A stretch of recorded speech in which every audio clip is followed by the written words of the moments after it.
La différence entre l'homme des cavernes et nous, c'est le résultat de la science. Et ce n'est pas une opinion, c'est de la science. Notre monde n'est pas si moche.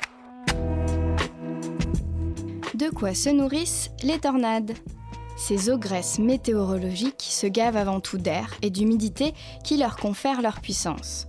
En général, elles prennent naissance au-dessus des terres, contrairement aux cyclones qui se forment au-dessus des océans, dans des zones orageuses appelées supercellules. À l'intérieur de ces nuages de plusieurs kilomètres de large, un fort courant d'air ascendant entre en rotation et forme une masse d'air tourbillonnante, le mésocyclone.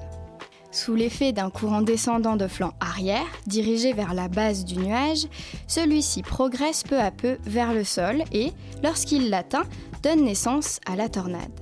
En prenant de l'altitude, la vapeur d'eau transportée par le courant ascendant se transforme en gouttelettes, ce qui permet de distinguer l'entonnoir formé par le tourbillon.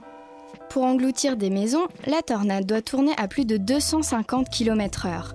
Heureusement, ces monstres ne dépassent que rarement cette vitesse. Super, j'adore. Alors écoute-moi bien, je vais essayer d'être clair avec toi. Ouais, génial. Qu'est-ce que l'électricité statique ? Quand deux substances sont mises en contact, l'une d'elles peut céder certains de ses électrons à l'autre, si elles portent une électricité de nature différente, soit positive, soit négative.